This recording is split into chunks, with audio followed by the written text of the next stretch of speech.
If I were to describe the current state of Russian economy in just one sentence, I'd say that there's one good news and quite a few bad ones.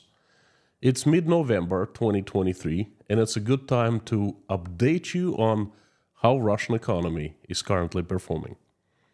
Howdy, howdy, everyone. My name is Konstantin, and welcome to Inside Russia, where usual Russia is explained by the unusual Russian.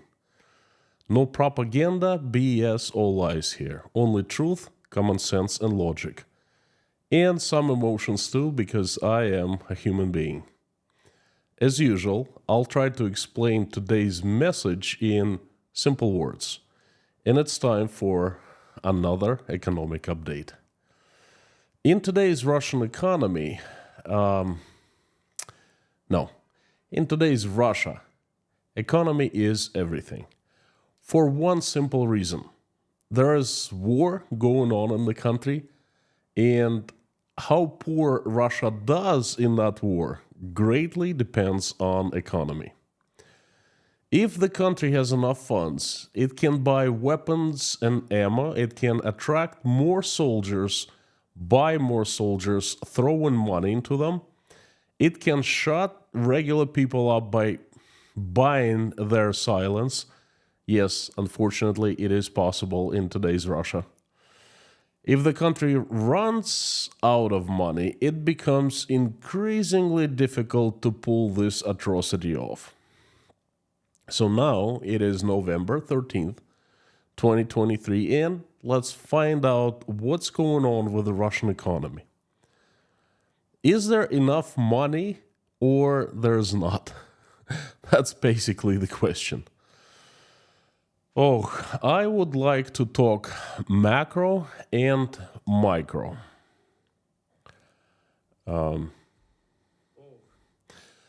Macro, we will discuss today. I'll talk about it today. And micro, tomorrow. If you went to a school to study economics, first thing you'd learn is that economics is divided into macroeconomics and microeconomics. Macroeconomics studies the behavior and performance of the economy as a whole, and microeconomics deals with individual economic issues. Let's start with macro and let's talk macro today.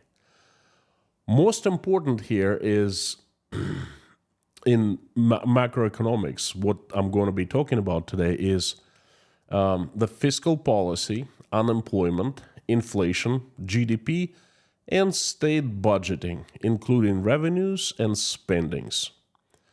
I've been following performance of Russian economy since the start of the war. Hey, I'm an economist by trade, and I really like economics. I somehow enjoy it.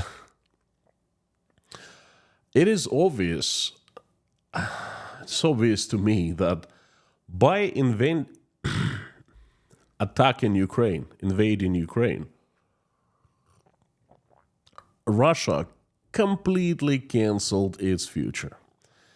And the same is very obvious to all members of Russian government. If you can put two and two together, there's no question what awaits Russia in the future. And the people in the government, they're not stupid. They definitely can put two and two together.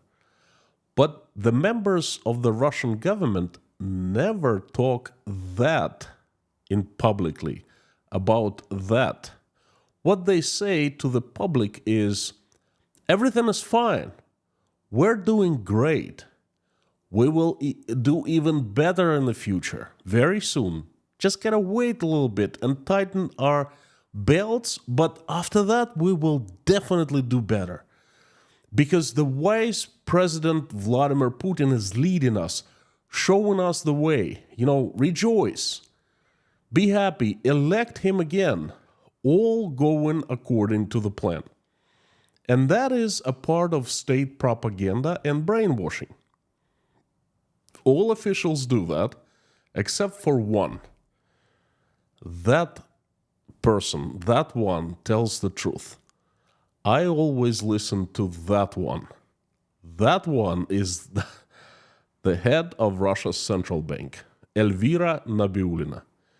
She tells the truth because she can. You know, there's a saying, a company is too big to fail. Well, Elvira Nabiullina is too big to be fired. She is a very important part, an integral part of the foundation of Putin's economy. Therefore, she is immune and free to say whatever she finds necessary. And she speaks, all right, quite often. And she's pretty straightforward of what to expect in Russia. I just don't understand why so few people, why so few Russians listen to her. She tells how it is. Anyway, Elvira Nabiullina usually speaks publicly in press conferences, either in the central bank or she comes to the government and has, joined press conferences. And she had another press conference meeting at the Russian government. And that's what she said. Let me give you the highlights of her speech.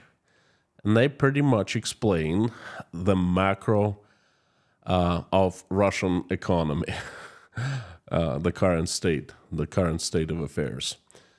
Let's begin. Highlight number 1. Russian central bank is currently forced to conduct a very strict fiscal policy. Let me remind you, the key interest rate in Russia has doubled in just 4 months, jumped from 7.5% in July to 15% in October. That is huge. Central bank aims to keep inflation under control by having a super high key interest rate. Central bank will maintain strict fiscal policy for the next few quarters. In the best case scenario, the key interest rate will go down to 10% in 2025 and to 6 to 7% in 2026. Now, folks, what I just said, I highlighted the latest press conference speech of Elvira Nabiullina. What I just said, it's hugely important.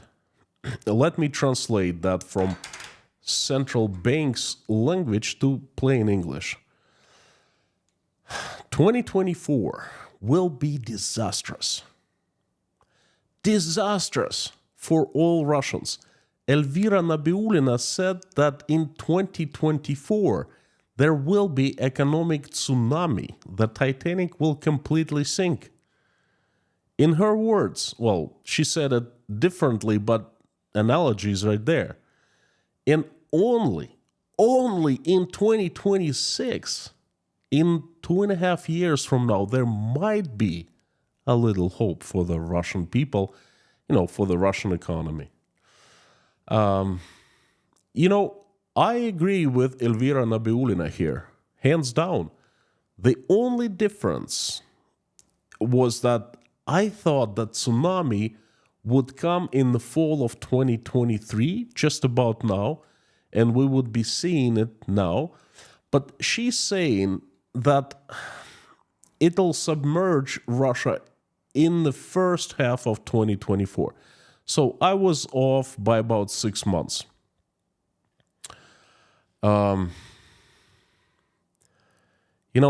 I wonder how people who watch TV, they showed that on TV. They showed her speech. They showed her, her message. And it was plain and clear in Russian language. I wonder how people who watch TV, who saw what she said, they don't understand what she said. This is crazy to me. Anyway, number 2. The economic recovery that might come in 2026 will be slow. Very slow. Again, I absolutely agree with Elvira Nabiullina, hands down.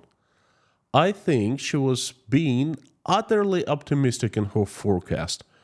I think it's going to be even slower than she said, but that's okay. We'll forgive Elvira for that. Number 3, GDP growth will be very slow and very small. All resources for quick recovery after disastrous spring of 2022 have been exhausted. Here, I disagree with her a bit, but just a tiny bit. I think there will be no growth. She says there will be a slow and tiny growth. I think there will be a decline. Well, who am I to disagree with Elvira Nabiulina? But you know what? We will see very soon. I think that 2024 will show us everything. Number 4. The economy is undergoing a huge crisis of lack of labor force. Unemployment is disbalanced. It's too low. It's under 3% now. Absolute most companies, according to central bank, most companies in Russia have been facing shortages of qualified employees, both blue and white collar. As far as I know, she is the only government official openly talking about that. Others try to smooth out the situation. I have been emphasizing that. I've been outcrying. I've been so vocal about that for the past year or so, saying that's a huge crisis for Russian economy. One of the worst things that could happen. Well, obvious reasons, right? Reason number 1, there's a war going on. You know, again, I don't understand why Russians don't ask this question. We hear this from the Ministry of Defense, or I better say offense, almost daily, at least weekly. We hear about the losses of the Ukrainians. Heavy losses. How many people Ukrainian armed forces lost this past week, and combined all together, how many people were killed, how many, and they're just so proud about that. But that's a different story, you know. I don't want to talk about that now. So they talk about how many Ukrainians have been killed, okay? But they only said how many Russians have been killed 3 times in 20 months. On the day 7th of the war, on week number 5 on the war, on March 29th, I remember quite well, this is where I landed in Tashkent, and when Shoigu was, along with Vladimir Putin, announcing the mobilization on September 21st of last year. And I think that the latest number of casualties in Russia we have from Ministry of Defense was 5,900 people. 5,900. Somehow, Elvira Nabiulina is saying that in November 2023, the labor force crisis is the biggest challenge that Russia is facing. So let's ask the Russian government how many Russians really were killed. In the hundreds of thousands? Why, no hands to work? Where are they?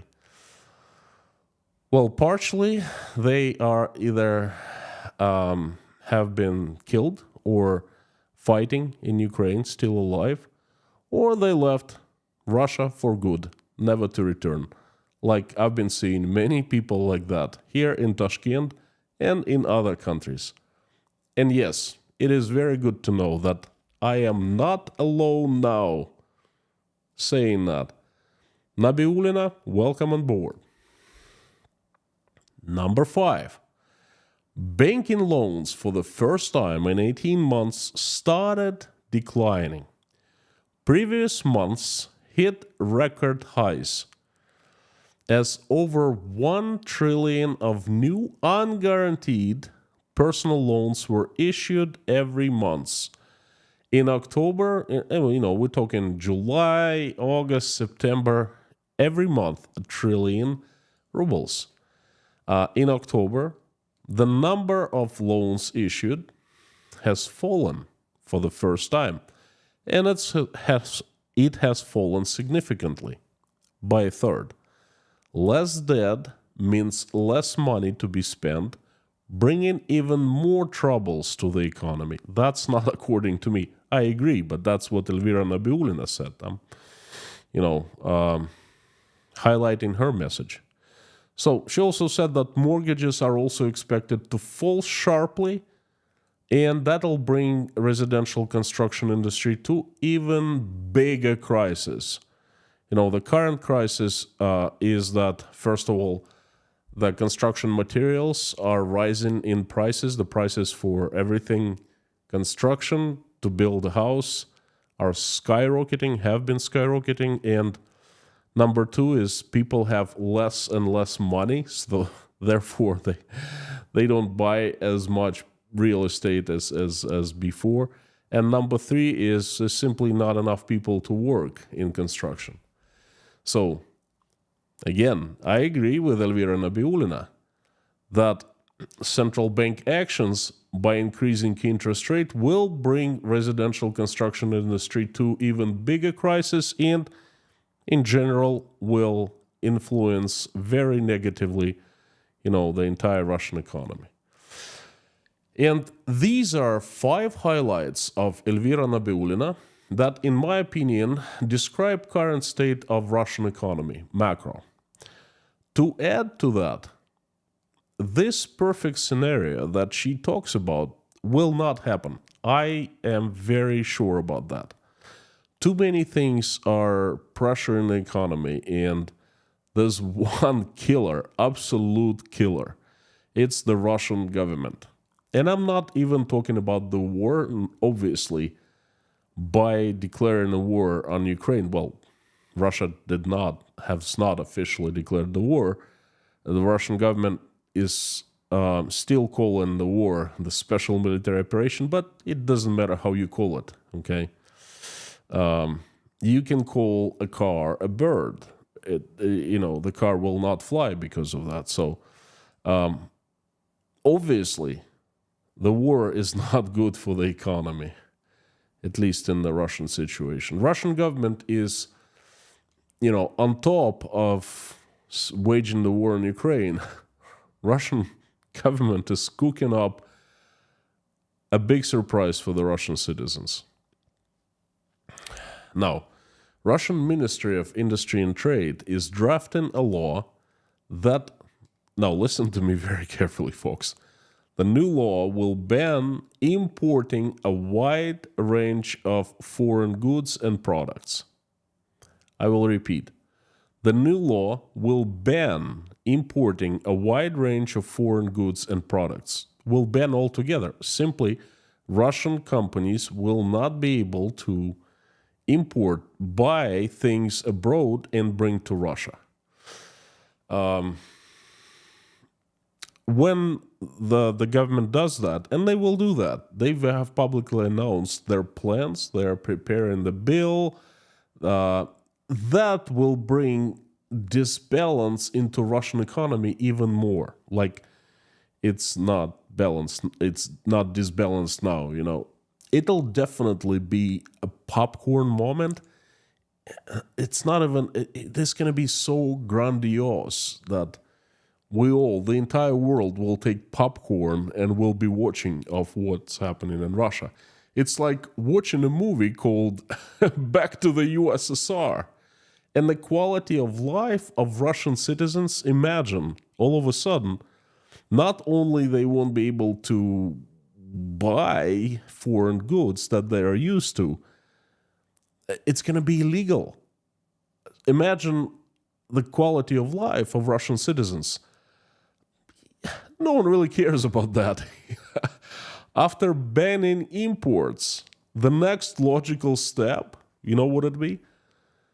It'll be banning Russians from opening companies and doing business altogether. Where would the Russians work? Well, there are plenty of factories that need working hands, that need to be people to be producing missiles and ammo and tanks and trucks, everything military. There are so many people needed there. There's shortage of labor. So also the collective farms, where comrades will be working and growing things for the government, that'll be open. I've seen this music. I've heard this music before. I've seen that movie. I was born in the USSR, and I grew up, and this is crazy. Anyway, when that happens, and not if, but when that happens, you watch. That's gonna be a popcorn moment. And the final macro, Russian budget. What's going on with Russian budget? The Ministry of Finance just released the fresh data in the beginning of November. It does that every month and then every quarter. The deficit of Russian state budget has fallen to 1.24 trillion rubles. Now, this is actually, jokes aside, this is a positive indicator for the Russian economy. I'll remind you that for the entire 2023, the budget deficit of Russian state budget is planned for 2.9 trillion rubles. And the way that Russia started spending money in the beginning of the year, in the first 4 months, the budget deficit was way over 3.5 trillion, okay? So a lot of economists and experts were expecting that the budget deficit in Russia will just be tremendous this year.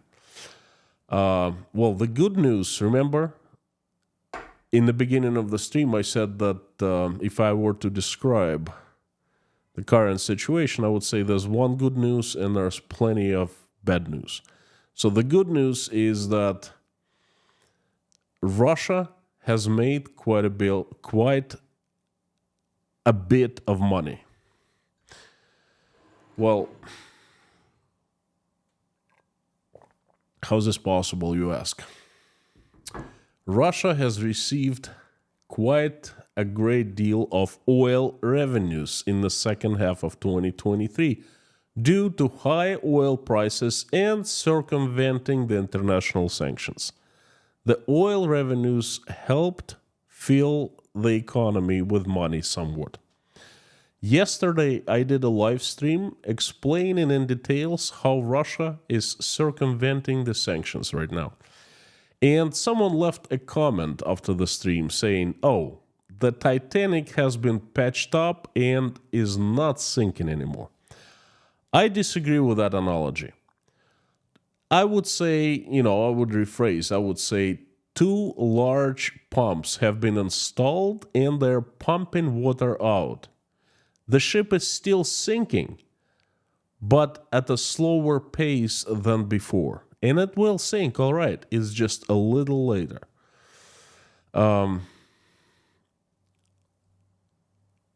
Russia usually works the way that the government pays a great deal for everything at the very end of each year.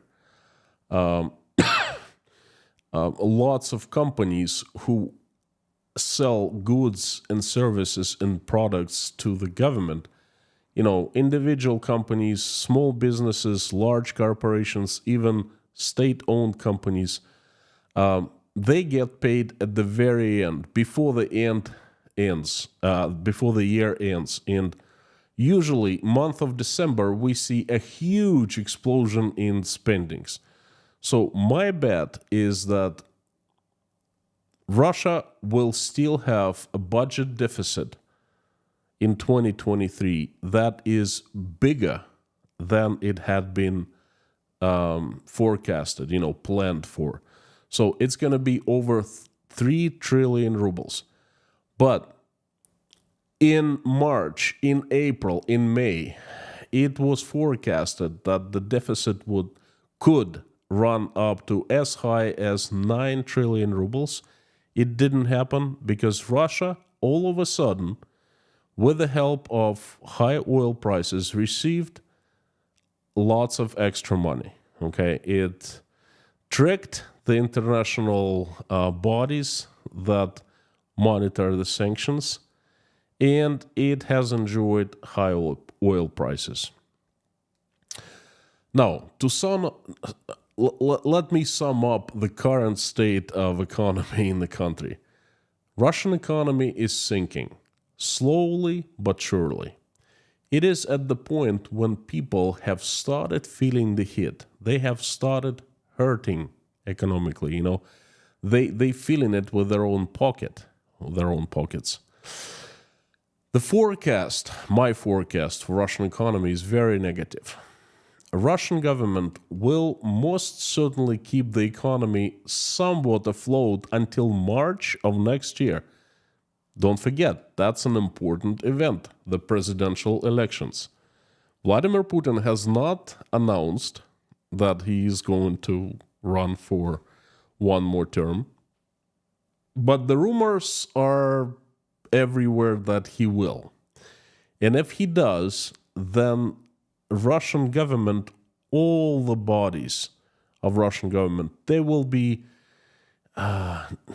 jumping out of their pants to create this illusion of stability, growing economy. They will be giving money away to different categories of people, single mothers, large families, and so forth. They will be trying to show that everything is really all right in Russia. But, once March comes and goes, after the March, I'm afraid that we will see a free fall. Elvira Nabiulina approved.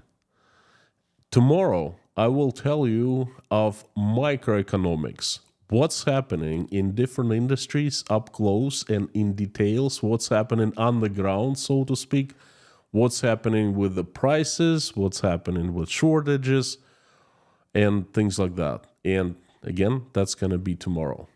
Folks, please tune in. And this is it for the message today. I would like to thank you for joining me and giving me a chance. This is my pleasure and honor to have you here.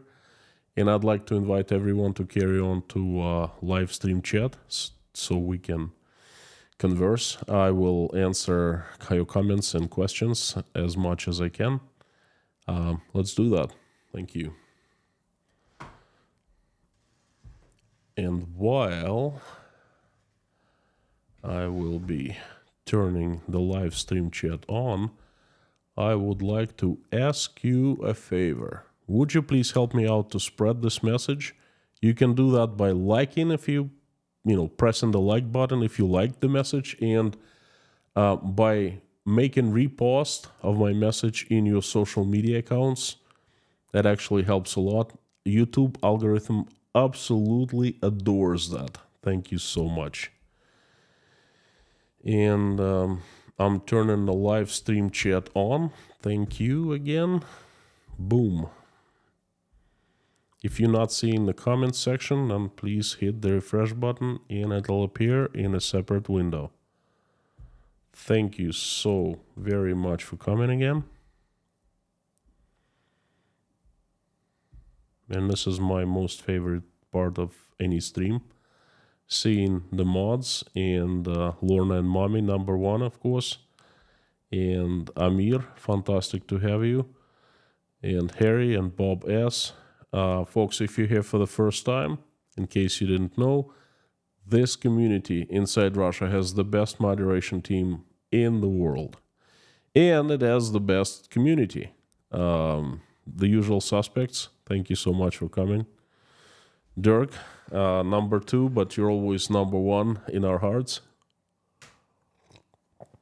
Polo W, Carano, Airborne Snail, Frank, Ken Tyler, Jess Terry, Leitmotif, and Jodes Rames, Dave Strains, Ferrari Guy, all Frank in Texas, Pamela J, all familiar faces, well, names. Thank you for coming. Fantastic to have you. Well, let's do that. If you want me to notice your question or comment easier, please put it in all caps and put inside Russia after @ so I see it highlighted in large orange box. That helps a lot. So thank you. Just like Baker Stock did, saying hello Russia inside Russia. Howdy, howdy. So first super chat from Sam K. Thank you. You are legend, Sam. Thank you so much. Pleasure to have you. Pentium 100 megahertz. Howdy. Why would the Russian government care to make everything look better for the elections? I somehow doubt that the elections in Russia are fair. Well, you know what? Makes two of us. But it's always good to keep people down, to keep people not asking questions, to keep people somewhat satisfied. Okay, just to make sure that no one goes out on the streets, to make sure that people are not upset with Putin, to make sure this is a tradition. That's what they always do. In the past 25 years, 24 years, they have done that. So I think they're going to do it again. And you're absolutely right. I understand what you're saying, where you're aiming at. Now it's even easier because they have electronic voting. This is the craziest idea in Russia I've ever heard, How Russian people actually let them get away with it. Electronic voting. Can you imagine that? A few hits of a keyboard, boom.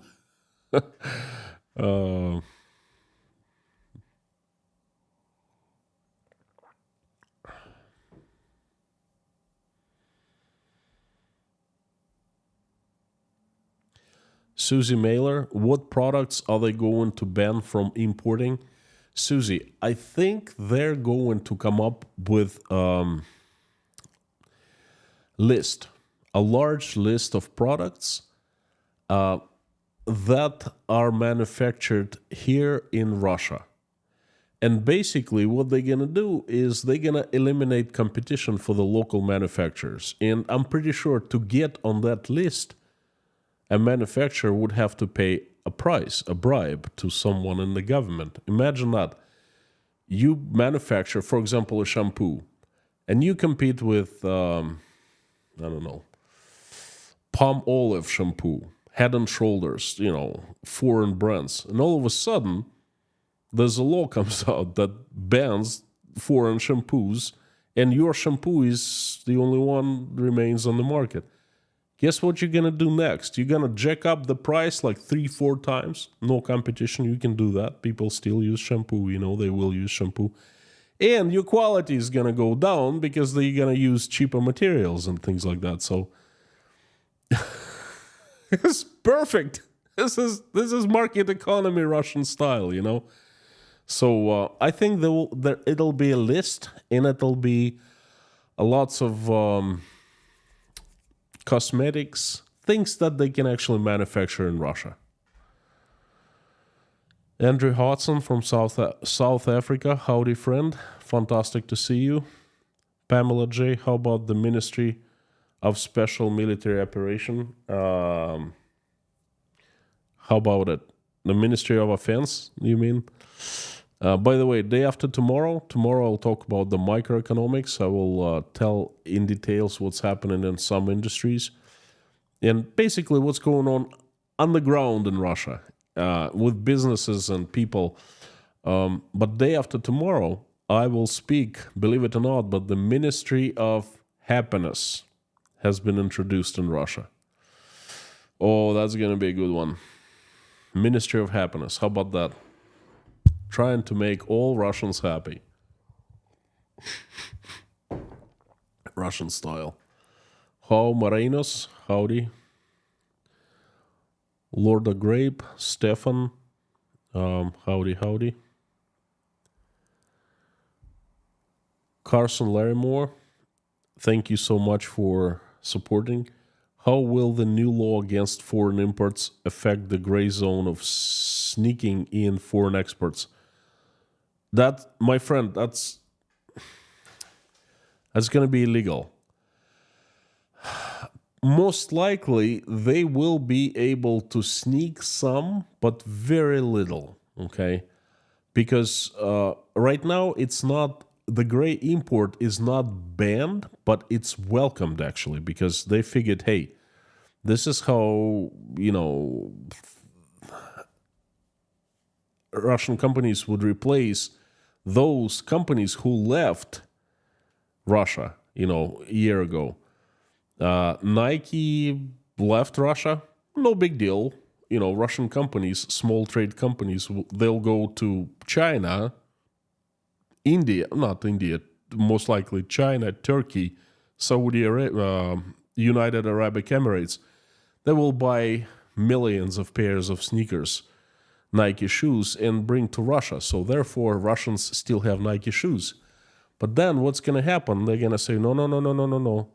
That's not allowed anymore, because there is a manufacturer of shoes in Russia, something like Laptivik or Bolshevik. And Russians have enough, it's good for them to buy the locally made products. You cannot import Nike shoes anymore. You cannot import any foreign shoes, for that matter. Russians will proudly buy local. This is how, they're gonna do it, and I am absolutely positive they will do it. KG1, thank you. Do you know if many pipelines are still in use through Europe? Through Ukraine, there are a few pipelines, or one big pipeline, I'm not sure. But there's a system of natural gas, and it's being supplied to Europe. The quantity of natural gas supplied through Ukraine is not that great, and Ukraine decided not to renew the agreement, and it runs out next year. So this is the last year that Russia is supplying to some countries, the natural gas to some countries. I believe they're definitely supplying to Hungary, Austria, a couple other countries. But again, that's peanuts compared to the previous big pipelines in the Baltic that have been blown up. Mama Two Boys, howdy. Isma, hello, hello. Pacific Beach in the house, Charlie B, Dirk.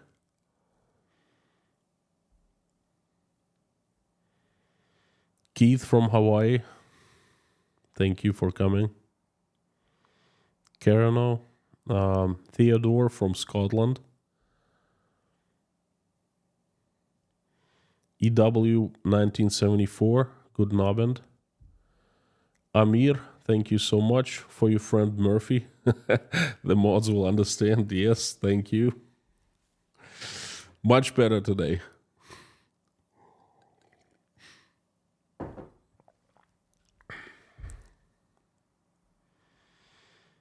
Marie from Nottingham, England.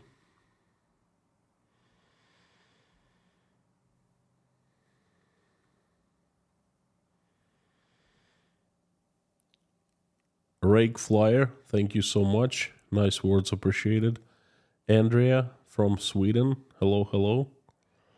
Angela McNaught. Scott Nesbitt, Sophie. Thanks for macroeconomics. Don't you love macroeconomics?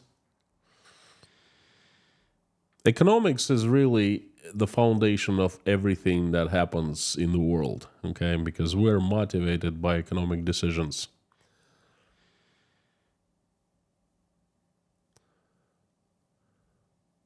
The only thing fair around here is sky. Beautiful. Yes, thank you, Dave.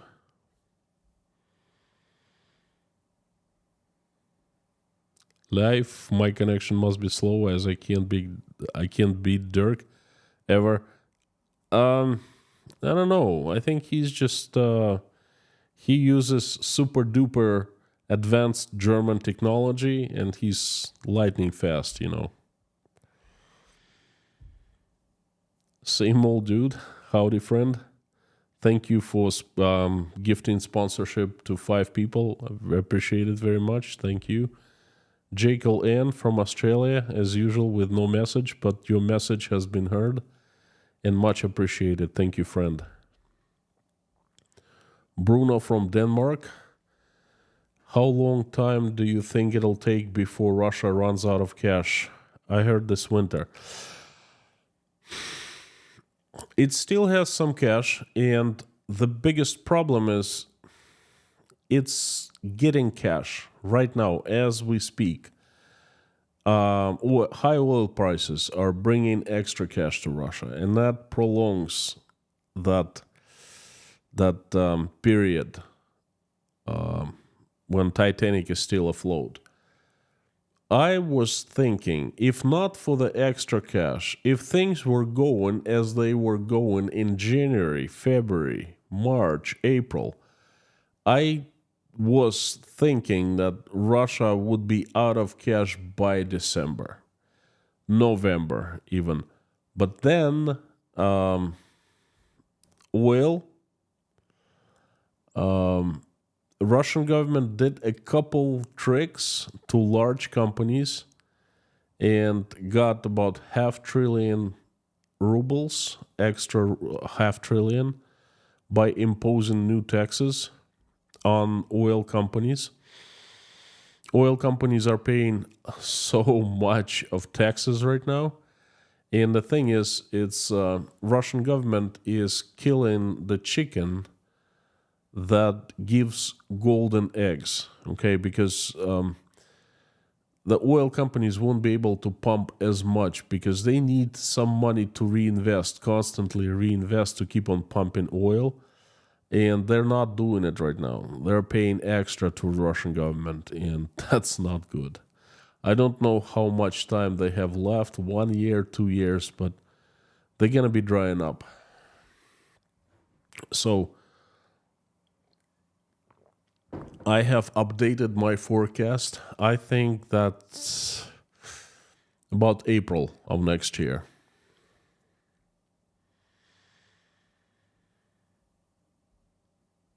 Christian Kruse, thank you for being the sponsor for 9 months. Thanks, some old dude. Howdy, Konstantin. Thank you so much.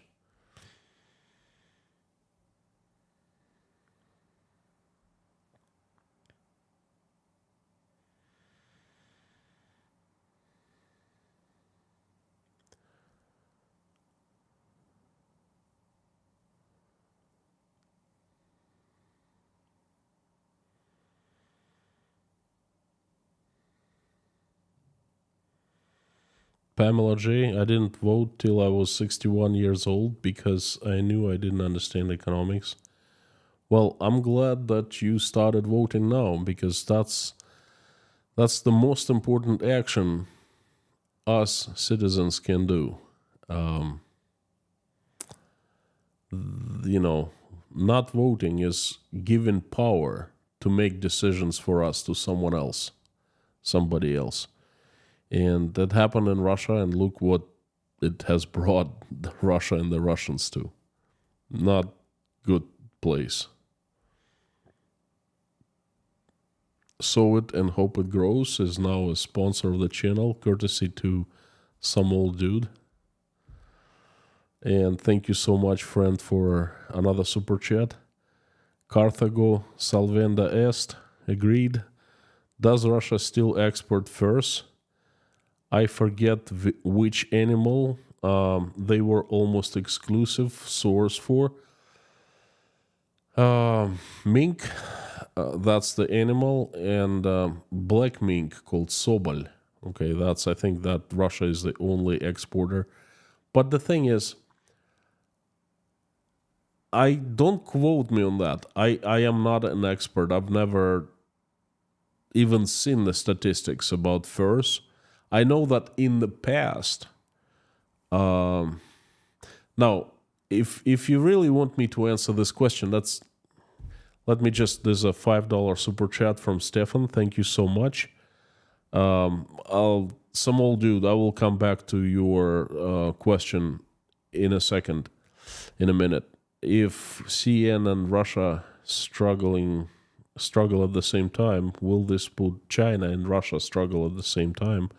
Will this put the world economy at risk?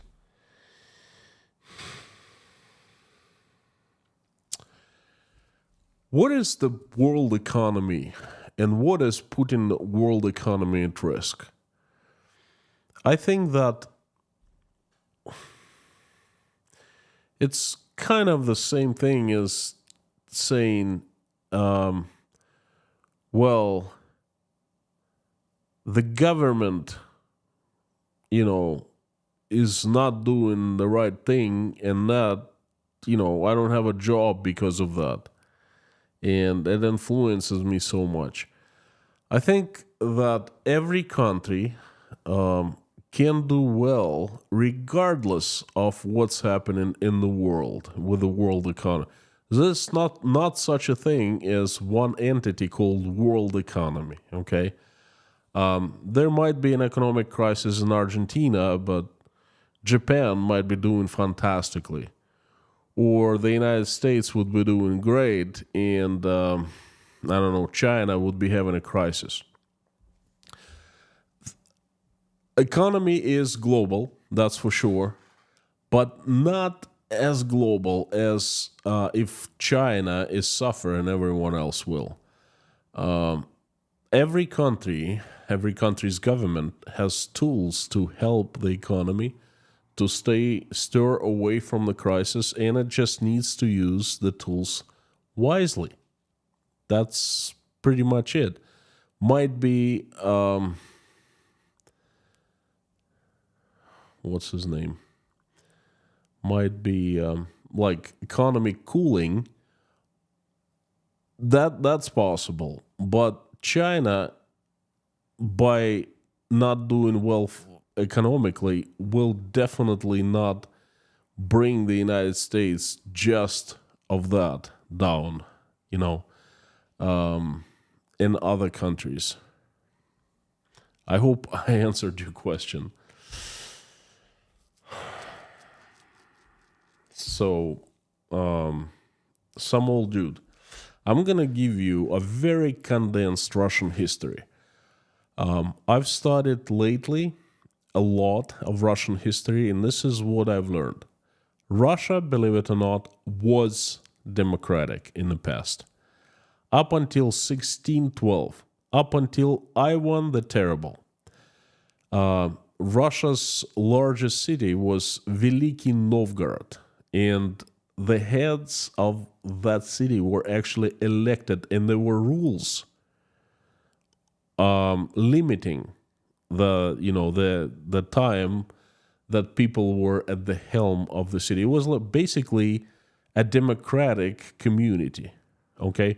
And then Ivan the Terrible usurped power in Moscow, and the first thing he did, he moved an army onto Veliki Novgorod, and he basically killed all people who had democracy. This is how Russia was enslaved. The person who did that was Ivan the Terrible. And the reason he did that, the means why he did that is he started expanding Russia. He was the first emperor, the Tsar, who had absolute power in his hands, and he started expanding Russia eastwards. And oil was furs in the past, and Russia all of a sudden had access to lure soldiers and things like that. So furs do not play such an important role in the economy. Russia still exports some, but I think it's minuscule amount in terms of money that gives Russia revenue, export revenue. Oil and gas and metals and ores and gold and these things replaced furs.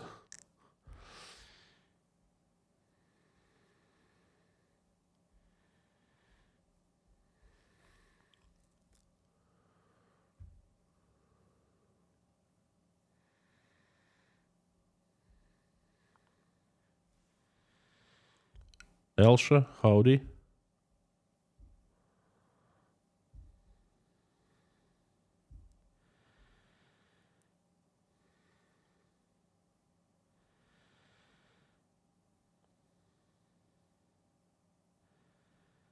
Buffering. All is well here.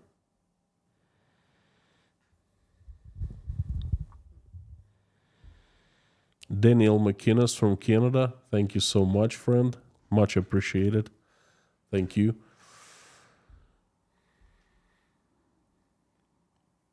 Goten.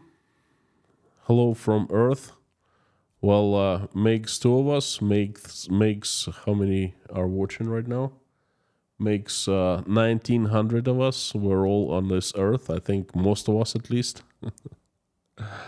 Close and come back if buffering. Pinda, howdy. Buffering right in the middle of Russian history.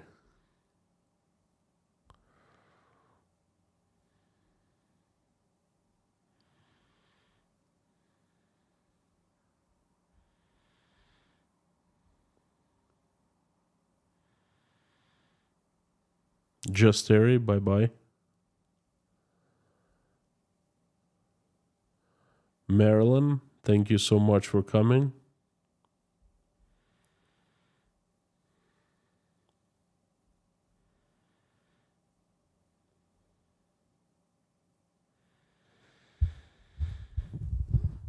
That's scary stuff. You mean buffering? Yeah, I agree. That's pretty scary. Especially when I sit in front of the camera, I see myself on the screen, it starts buffering, and I go, wow, what the heck is going on? It's pretty scary.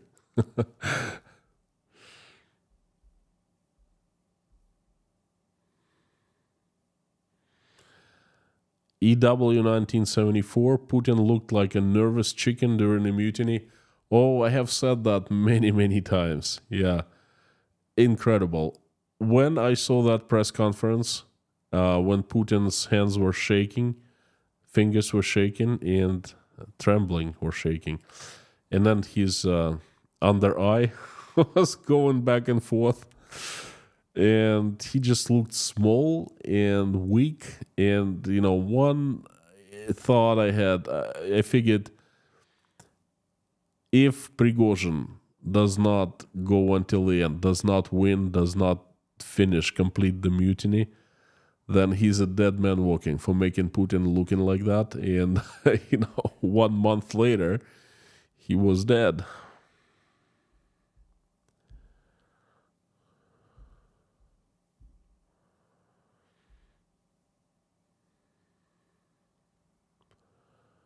Tom W., you're never late, always on time. Ferrari guy, kind of disagree depending on the sector. Oil, chips, manufacturing. It used to be said if the USA sneezed, everyone else got the flu. Well, it's a good thing that, disagree, no problem here. There can be and there is influence to a certain point, but you cannot blame other countries. Well, you cannot blame one country for ruining economies, for sending economies of other countries into depression. Even China, okay? Yes, some cooling might happen, but if the United States implements economic policies, the right, wise economic policies, that they might come off easy of this situation, It's like a drunk saying, hey, it's not my fault.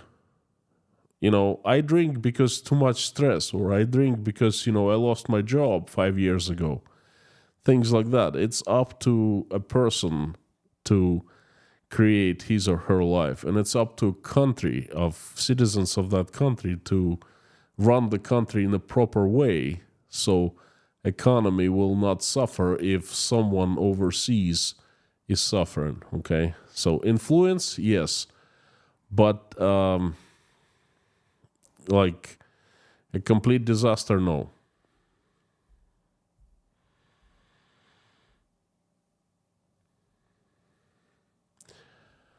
Do you think the next one should be the Ministry of Monkey Business? How was the food on our vacation? What's your vacation? Oh, your vacation. Food was good. It's always good. I don't remember time when the food has been bad anywhere. Okay. Ministry of Monkey Business. After hearing, at first I thought it was a joke. Okay, but it was not a joke. The head of upper chamber of Russian parliament has stated this idea twice. And I will tell you more about it tomorrow in details. Day after tomorrow, sorry. And after hearing that and after understanding it was not a joke, it was serious. They mean business, okay? I don't know what they come up next with. They might as well come up with a Ministry of Monkey Business. Why not? After Ministry of Happiness, anything goes.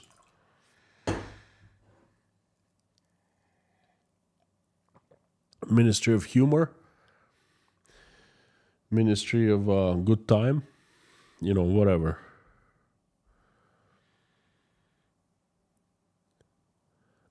Sam K, thank you.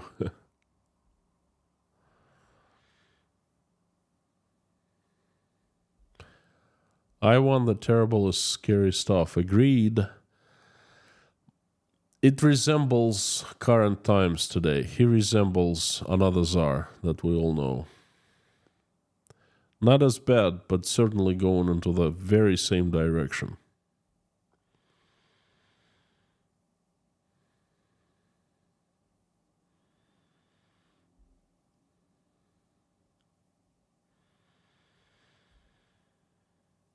Buffering again.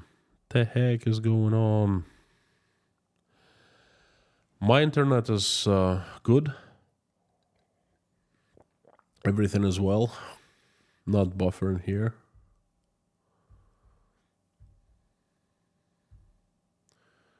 So Wi-Fi real fast.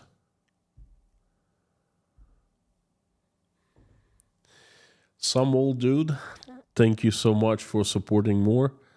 Don't you worry that the KGB, FSB, whoever will notice you and take steps to silence you. You're a great resource for the truth about Russia. Thank you. New loss would be tragic. Well, thank you for saying that. I hope you are safe when you reside. You are spot on, some old dude. I am definitely on the radar. I have seen the signs of that. I'm not big enough for them to go after me directly.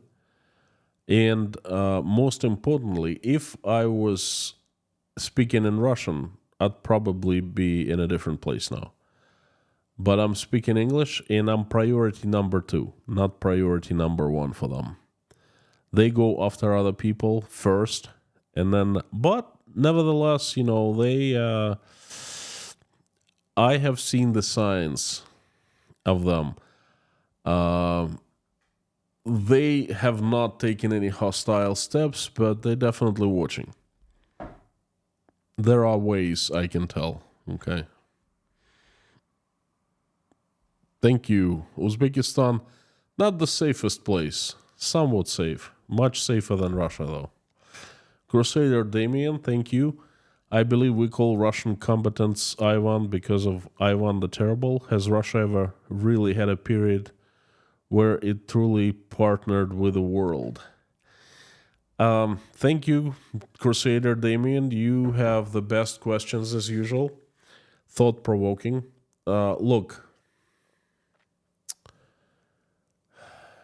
91 through 2008, I think that was a good time. That was a good period. I remember everything changed in 1991, and Russia was welcomed with arms wide open into the international community. I remember that well. I lived through it, okay? And the highest moment for me was when the International Space Station was launched. And I understand that Russian Americans wanted to help save Roscosmos, things like that, but still, it was a triumph of cooperation. And it was the sign that Russia had been accepted into the world community. It was so cool. Unfortunately, it did not last for a very long time. So I think this is the closest Russia came to be a truly partner with other countries.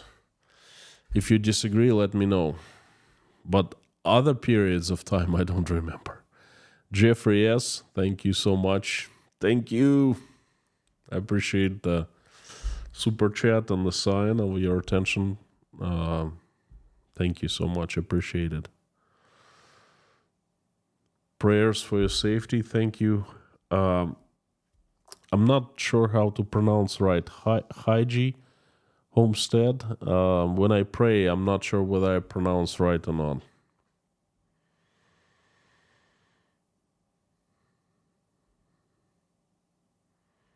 Strange. In Texas, they show commercial, and in Germany, they don't. I'm clueless, folks. I don't know what to do about these commercials. I just don't know.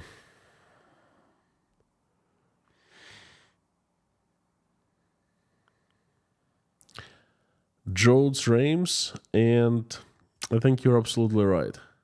And I think the reasons for that are absolutely obvious.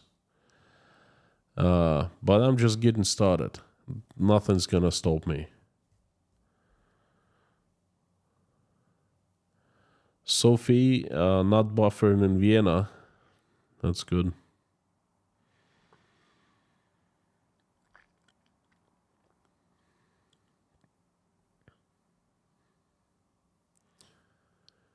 Veronica, howdy. Guy L, howdy.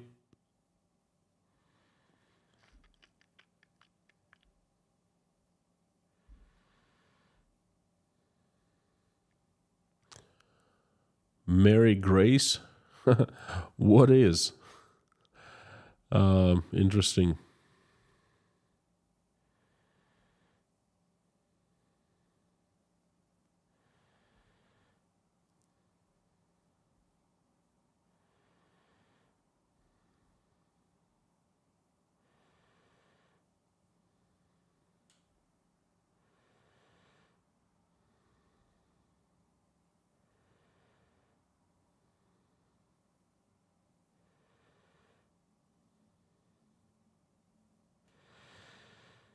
Very strange. Paula does not receive any commercials. I literally didn't do anything. I didn't change anything, okay?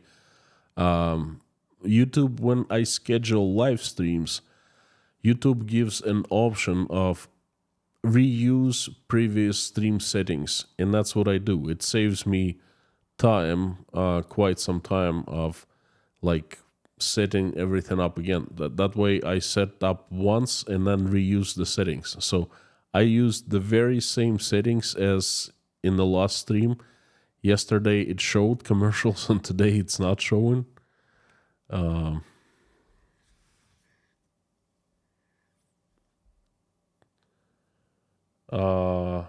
sorry, I don't have 250,000 subscribers yet. No, far from it. It's like 249. But thank you anyway. Arthur, thank you.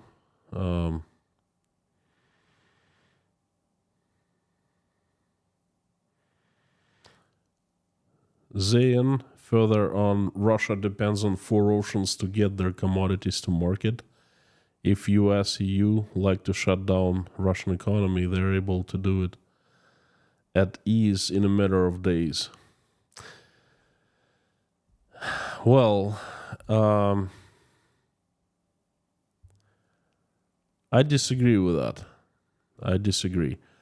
I think that if someone tries to shut Russia, isolate Russia completely, Russia is rich enough and strong enough that if implemented the right economic policy, if having competition, if having democracy, if having honest officials and helping business, Russia could flourish even being completely isolated.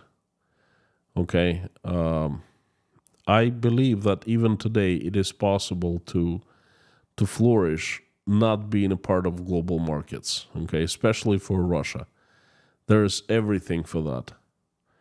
It's just you have to be decent, you have to be honest, you have to be democratic, you must have values, free economy. If that happens inside your country, even though someone else tries to shut you down, they won't be able to do that. Susie Mailer, no buffering in Florida, no ads. Very strange. Zayan today, Russia's inability to unify its naval presence across the 4 major seas in the region is a bad sign for Putin. You know what? I don't know. That's just too narrow of a statement. There have been so many bad signs for Putin. I think that weak naval presence is not like the worst sign for Putin. There are things that are much worse. Chuck Denver, thank you so much for your support. I appreciate it. No message, but this message is heard loud and clear. Frank in Texas, thank you. And I would like to wrap up the stream, and I'd like to pray, invite everyone to pray with me. Let's finish as usual with a prayer. Let's do it.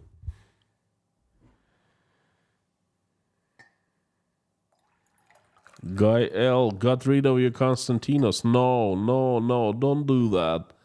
They're going to be worth lots of money, lots of American dollars, okay? Don't do that. Keep them. That's an investment.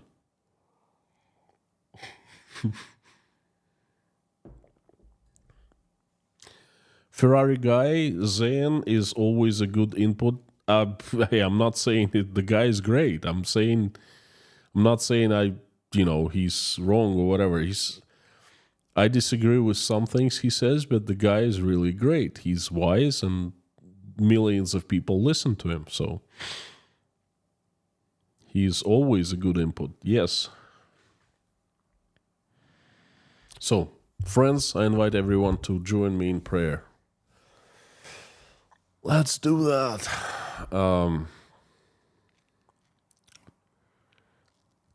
Dear Lord Jesus Christ, thank you so much for giving us this day. Thank you for putting food on our tables and giving roofs over our heads. Thank you for surrounding us with people who we love and who love us. Thank you.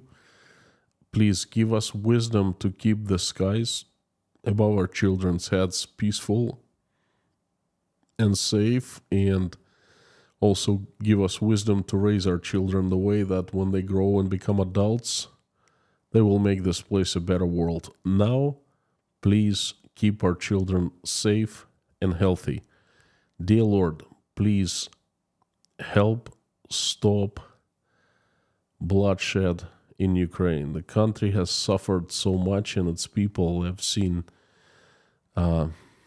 they've suffered so much. So please help every single Ukrainian, keep him or her safe, answer their prayers, and make their dreams come true and wishes come true, and just help stop the bloodshed. Reach out and touch the hearts and souls of people who are responsible and capable of making this decision. So do something so they wake up from their lethargic sleep. They will see what has been done, and they will make the decision to stop the bloodshed. And dear Lord, please help my country, Russia, assemble an army of your strongest angels with sharpest swords, and send them like avalanche led by Saint Michael in shining armor. So they come down to this earth and get rid of the demons that have hijacked my country. Have angels help good people run Russia, make it peaceful, loved, loving, respected, and respecting. Please help everyone who is traveling, send them safe travels. Everyone who is seeking for asylum, every single mother who struggles trying to make her and her kids ends meet. Please send help their way. Please bless those who are helping Ukrainians. Help the Ukrainians who are suffering from the Russian missile attacks right now. Please help all who are sick, hungry, jobless, homeless, depressed, betrayed, not feeling well about themselves. Surround them with your warmth and your love so they will feel better. They will feel your love and they will feel your warmth. They will feel better about themselves and they will have a chance for good life, happy life. Dear Lord, thank you so much for bringing us into this community and allowing us to pray together. Thank you for everyone who is praying along with me. Please have everyone's wish come true and prayer heard. Thank you. I would like to ask for a few people. They are a little girl. Her name is Sarah. She's fighting for her life. She needs help. Please help and send angels to her and her parents who keep on praying for her health. Please have her recovered completely, send her home to be with the family. Dear Lord, please also help Kyle E.'s wife, Joseph Johnson, Paula McGillis, Heidi Homestead, CB, Ann Larson, daughter Hannah, Morgan L., Terry Carter's former in-laws, T-Fall, Electron's family, Kurt, Deborah, Bogey Berger, and his sons. Please help those who had some recent bad luck. May better days come to them. Jason Connor, Janice Stevenson, Jay Spike, Sam from Kiev, Leslie Fleming's daughter, Buzz Salmon, Wayne, who's fighting 2 cancers, Anna from Poland, Scan family's members who are not feeling well, Summer 613, Mother, Mike O'Neill, Dave and Dawn, Lise Dumbrell, Darla, White Lightning, George Ruberty,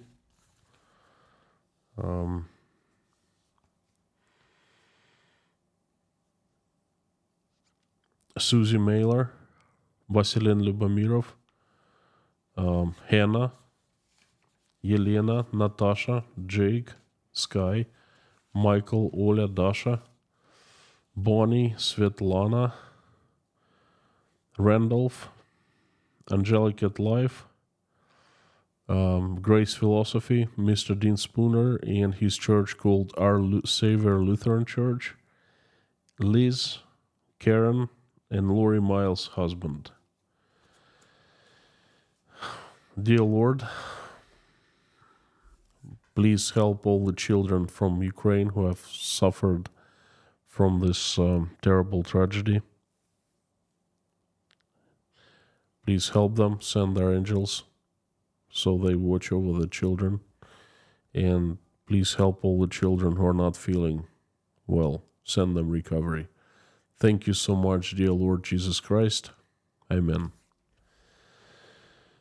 My friends, thank you so much. If you want me to put you on a prayers list, please email or let the mods know. I keep on refreshing the prayers list every couple weeks. So, please take note of that. Thank you for coming. Thank you for, it's my honor really to have you here. You're absolutely fantastic. You're awesome and you rock. I hope to see you tomorrow. So I will tell you more on Russian economics tomorrow on Macroeconomics. So thank you.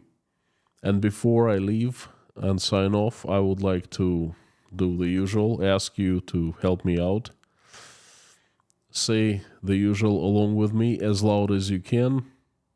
The following. Carthago delenda est.